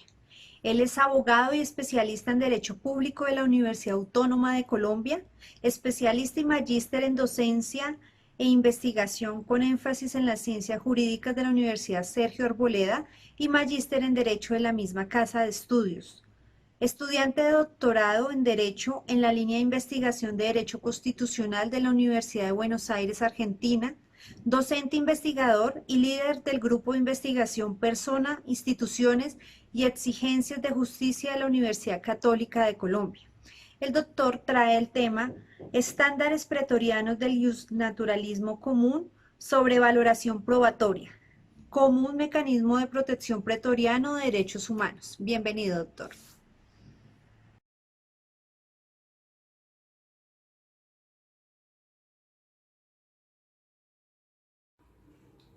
Reciban un cordial saludo. Mi nombre es Jaime Cubides Cárdenas y tengo el honor de participar en el Congreso Colombiano de Derecho Procesal Constitucional que realiza la Asociación Colombiana de Derecho Procesal. Permítanme enviarle un saludo al señor presidente, el doctor René Moreno de nuestra asociación, y al presidente de la Asociación Mundial de Justicia Constitucional y mentor del suscrito, al doctor Eduardo Andrés Velandia Canosa. El tema que nos convoca hoy es el tema probatorio y he nombrado a esta ponencia los estándares pretorianos establecidos dentro del sistema interamericano. Primero voy a tratar de establecer una pequeña contextualización. En segundo término, trataré de explicarles estos estándares a los cuales me refiero, y por último haré un análisis de la situación de la Corte Interamericana de Derechos Humanos. Primero, ¿por qué tenemos que hablar de un sistema interamericano de derechos humanos? Recordemos todos que el sistema interamericano de derechos humanos es el sistema regional de protección que tenemos tanto para la Comisión Interamericana, compuesto por la Comisión Interamericana de Derechos Humanos y por la Corte Interamericana de Derechos Humanos. La Comisión Interamericana de Derechos Humanos, si me permiten la palabra para que todos comprendamos, hace el papel de un fiscal. Es el que desarrolla el papel de un fiscal y es el que desarrolla las labores de un fiscal dentro de eso. Las personas no pueden en nuestro sistema acudir de forma directa, como si lo pueden hacer en el Tribunal Europeo de Derechos Humanos.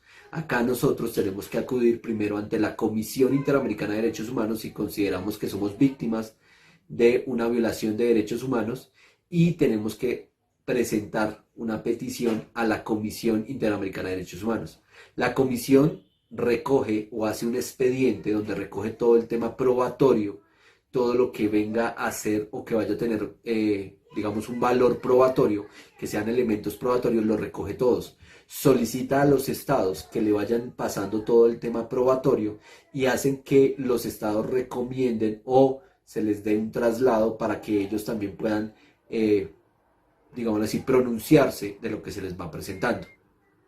En ese sentido, hay que decir que la Comisión Interamericana de Derechos Humanos hace ese papel previo. Acá nosotros tenemos un papel previo de una fiscalización, en la cual la fiscalización lo que se hace o lo que trata es de recoger todos los elementos probatorios, y las víctimas pueden solicitar las pruebas que quieran hacer valer. Es importante entender que ahí tenemos una fase previa donde hay unos elementos probatorios que la Comisión Interamericana va recogiendo. Después de que ya se tiene, digámoslo así, todos los elementos probatorios y no ha sido posible la solución amistosa, que recordemos que es la última posibilidad que tienen los estados para solucionar de manera, digámoslo así, amigable la violación de derechos humanos. Entonces en ese momento esa violación de derechos humanos se puede terminar o puede no llegar a su fase de jurisdicción supranacional o una jurisdicción convencional o una jurisdicción internacional si se hace la solución amistosa. Pero sabemos que muchos de los estados pues no acceden a esta solución amistosa y se van a la fase contenciosa que ya directamente la tiene la Corte Interamericana. La Corte Interamericana de Derechos Humanos, hoy en día, el rol que cumple es muy importante, porque es garante de derechos humanos en toda la región. Es un garante que constituye plenas garantías para todos los miembros que hacen parte de la Convención Americana de Derechos Humanos o del Pacto de San José de Costa Rica de 1969. Es importante aclarar, mencionar que la Corte Interamericana de Derechos Humanos hoy en día es importantísimo su papel o su rol que está desempeñando. Él nos ha establecido régimen, él nos ha establecido estándares, él nos ha elaborado, digamos, y ha recaudado pruebas en procesos contenciosos de difícil solución dentro de los estados. Por eso es tan importante la relación que se tiene con el Sistema Interamericano de Derechos Humanos. La Corte Interamericana de Derechos Humanos tiene un principio, es un principio o una piedra angular que se llama el principio de contradicción o el principio del contradictorio. ¿Qué quiere decir esto? El principio contradictorio es el que hace que las partes tengan un equilibrio procesal. Tanto el Estado como las víctimas, como la comisión, todas puedan allegar pruebas. También podemos hablar de que ese principio de contradictorio que ha desarrollado la Corte, pues respeta el derecho a la defensa. Tanto al Estado como las personas también tienen esa posibilidad del debido proceso o como lo llamamos en la escena interamericana, de esas garantías judiciales. Además de esto, pues debemos encontrar que hay una igualdad de trato. La igualdad de trato se reconoce para el Estado, se reconoce para la comisión y se reconoce para las víctimas. Por eso hay que mencionar, por ejemplo, en el caso Bulacio versus Argentina, en el cual se hablaba y se determinaba que el principio contradictorio es una piedra angular del sistema probatorio o del análisis probatorio que se debe realizar ante la Corte Interamericana de Derechos Humanos. Hay que entender que pues el reglamento ha cambiado y el reglamento de la Corte Interamericana de Derechos Humanos y del mismo sistema pues posibilita da la posibilidad de tener pruebas trasladadas, de tener medios electrónicos. El uso de los medios electrónicos es muy importante en el sistema. Recordemos que antiguamente indispensablemente necesitábamos de ir ante la Corte.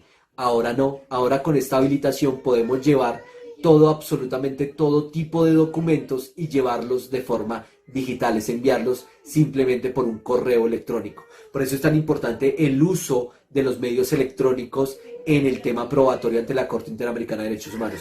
También hay que decir que estos documentos electrónicos, según el reglamento de la Corte, deben ser firmados y debe imponerse la firma a los documentos electrónicos que se realizan. Entonces es importante entender, comprender que tenemos en el reglamento de la Corte pues unas ciertas bases que nos pueden hacer o nos pueden ayudar con el tema. Hablando en temas de amicus curiae, los amigos de la Corte que se pueden presentar o pueden presentar soluciones, se pueden presentar algunos temas probatorios o pueden apoyar la solicitud de las víctimas. También pues podemos decir o mencionar que ellos pueden alegar, ¿cierto?, todo el material, pero igualmente tienen que tener la firma los documentos que se hacen. Podemos decir que existen, siguiendo a Roa, en el tema probatorio de la Corte Interamericana de Derechos Humanos, existen tres grandes sistemas: un sistema rogado, un sistema oficioso y un sistema de incorporación de pruebas. El sistema rogado es lo que la Corte dice que las víctimas, la comisión, el Estado puede solicitar pruebas, porque es que el sistema rogado, como lo ha dicho la misma Corte, pues es un sistema en el cual cada uno puede rogar para que le hagan o le practiquen las pruebas, ¿sí? El sistema oficioso, la Corte Interamericana, para descubrir la verdad de los procesos, para descubrir esa verdad verdadera, como algunos autores lo llaman, pues la Corte Interamericana tiene un poder oficioso de hacer todo tipo de pruebas. Recordémonos que hay un principio en el medio que es el principio de la libertad probatoria, que valen todos los medios técnicos o elementos probatorios. Entonces, en ese momento, en el sistema oficioso, se tiene la posibilidad de que cualquier persona, ¿cierto? Cualquier persona en ese momento, ¿cierto? Pueda ser objeto de prueba. Por eso la Corte Interamericana se le da esa facultad de traer pruebas técnicas, de traer pruebas periciales, de traer testimonios, de traer las mismas situaciones que considere que necesitan ser incorporadas para emitir sentencia de fondo. Y el sistema de incorporación de pruebas. Recordemos que existe una lasitud, existe cierto, digamos, ductibilidad en el sistema. La Corte Interamericana se le ha criticado bastante que no tenga un sistema de precedentes, y que al no tener un sistema de precedentes tan fuerte, pues lo que nosotros hacemos o afirmamos es que tienes un sistema de estándares jurisprudenciales, pero no un sistema de precedentes. Si tuviese un sistema de precedentes, sería muchísimo más fácil establecer el criterio jurisprudencial y el sistema jurisprudencial para incorporar o para valorar las pruebas. Pero la Corte Interamericana de Derechos Humanos no tiene ese sistema de precedentes, por eso cada caso lo evalúa con reglas y técnicas especiales para el caso. Por eso a veces difieren las reglas que se tienen, por eso no existe unos términos muy, digámoslo así, estrictos para el cumplimiento que se hace en el tema probatorio. La Corte, entendiéndose que cada caso es complejo por el tema de la violación de derechos humanos, pero en cada caso la Corte puede establecer periodos o determinar plazos para llegar pruebas o para conducir elementos probatorios que vayan a ser evaluados. Por eso, digamos, la Corte se le critica mucho este tema, y obviamente pues la Corte hace un análisis probatorio de lo que se tiene o lo que se va haciendo cada vez que le va llegando un caso. Es importante decir que pues hay una discrecionalidad en el tema de los términos que realiza la Corte Interamericana de Derechos Humanos. Esto es lo que más se le critica a la Corte, porque a la Corte Interamericana de Derechos Humanos, pues esa discrecionalidad hace que los estados o las mismas agentes o las personas que acuden al sistema, pues no tengan criterios unificados, uniformes, para saber los términos probatorios. Por eso podemos decir que los estándares pretorianos que les quería mencionar desde el principio, pues después de hacer esta recopilación, podemos decir que existen 3 estándares pretorianos muy importantes para el análisis probatorio que existe ante la Corte Interamericana. Primero, existe una autonomía que está siendo declarada a la Corte Interamericana de Derechos Humanos para que sea ella la que evalúe las pruebas, para que ella sea la que determine las pruebas. Es muy importante entender que la autonomía es para que los estados no vayan a poner sus reglas procesales internas o hagan valer sus reglas procesales internas en el sistema interamericano. 2, existe un tema de informalidad. ¿Y por qué hablo de un tema de informalidad? Porque acá no estamos en un tema netamente rígido de análisis probatorio. En el tema de informalidad hay que decir y mencionar que existe totalmente informalidad por los medios que se lleguen. Pueden llegarse o pueden allegarse temas, medios, sistemas, cualquiera cosa que venga a ser parte o que vaya a ser parte del sistema interamericano. Hay que decir que la Corte Interamericana de Derechos Humanos ejerce un rol activo. ¿Y por qué hay que decir que hay un rol activo en la Corte? Porque la Corte es el director del proceso, es el que manifiesta el proceso, es el que hace llevar el proceso a cabo. Y por eso es tan importante entender, por ejemplo, traigo a colación el tema de los hechos públicos y notorios en el caso Goiburu versus Paraguay, donde la muerte del general Stromness fue considerada como un hecho público por parte de la Corte. La Corte tiene un rol activo, hay que decir y hay que determinar. La Corte se ha valido de diferentes herramientas, como las pruebas en contexto o el análisis del contexto, donde ha revisado periódicos, donde han revisado novelas, donde han revisado todas las situaciones que se le han llevado a la Corte. Es decir, podemos afirmar que entre más elementos probatorios se lleven a la Corte, pues va a ser mejor el tema o va a ser mejor el análisis probatorio. Frente a esas excepciones y estos estándares pretorianos, pues tengo que decir que existe una presunción reglamentaria.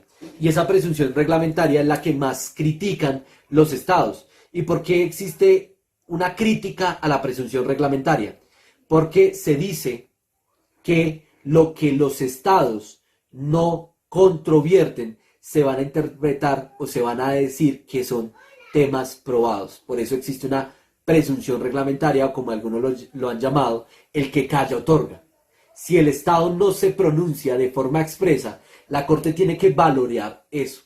Hay que decir que la Corte Interamericana de Derechos Humanos pues evalúa las pruebas en virtud de la sana crítica. Pero también hay que decir que existen muchas críticas frente al tema de la sana crítica. ¿Y por qué? Porque la Corte vuelve a tener una laxitud, una discreción, un margen de apreciación muy alto frente al tema de las pruebas.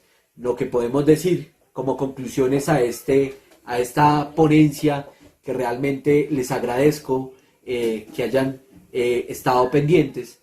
La Corte Interamericana de Derechos Humanos tiene un rol protagónico, en la nación, tiene un rol protagónico en cada una de nuestras naciones, tiene un rol protagónico en toda la escena interamericana.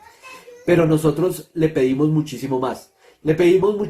¿Por qué? Porque entre mejores sean los estándares probatorios, entre mejor sea un sistema de precedentes fuerte, entre mejor respete los estándares, pues los estados van a tener que obligarse. Hay que decir que en la Corte Interamericana la libertad probatoria se da, y la libertad probatoria es un hecho. Pero también hay que decir que esa aductibilidad del tema probatorio, pues hace que las pruebas que se alleguen, pues a veces no reconstruyan totalmente lo que podemos hoy decir o manifestar que es una violación de derechos humanos. Solo les quiero dejar una reflexión. La Corte ha hecho el análisis de los patrones sistemáticos, y algo que mencionaba el juez Antonio Cansade Trindrade, decía que esto no se puede convertir, él decía, en la probatio diabólica. No puede convertirse en una prueba diabólica, porque esa prueba diabólica puede degenerar el sistema. No podemos pedirle a las víctimas que prueben patrones sistemáticos, sino que hay que darles una libertad probatoria. Por eso hay que sopesar tanto estos estándares, estos criterios que les he mencionado, estos sistemas de valoración probatoria que les he mencionado, y hay que decir que a la Corte hay que pedirle más, porque la Corte, entre mejor reglas tenga, entre más reglas procedimentales tengan establecidas, pues la Corte va a tener mejor impacto en nuestros estados. Realmente agradezco a la Asociación Colombiana de Derecho Procesal Constitucional este espacio, a la Asociación Mundial de Justicia Constitucional y a todos los que me escuchan. Este fue un esfuerzo realmente llevar a cabo este congreso en casa, como lo hemos venido haciendo, pero agradezco mucho sus comentarios, agradezco todas sus posiciones, y tal vez, como diría un decano, lo importante no es que lo aplauden, sino que lo citen. No importa que digan que estamos errados, no importa que están bien o mal, lo importante es que los citen. Por favor, agradezco si quieren visitar mi perfil en Google Académico, Jaime Cubides Cárdenas, citas de Google Académico, ahí pueden encontrar pues todos los escritos que he elaborado en relación al Sistema Interamericano de Derechos Humanos.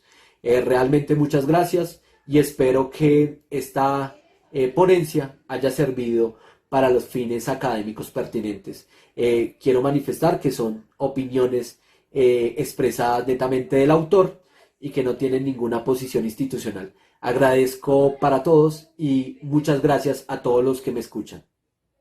Agradecemos al doctor Jaime Cubides por su conferencia, a todos los docentes que participaron en esta primera sesión del día de hoy. Muchas gracias por su participación en este congreso. A todos ustedes, gracias, y los esperamos a las 3 de la tarde en nuestra última sesión del Congreso Internacional de Derecho Procesal Constitucional. Muchas gracias.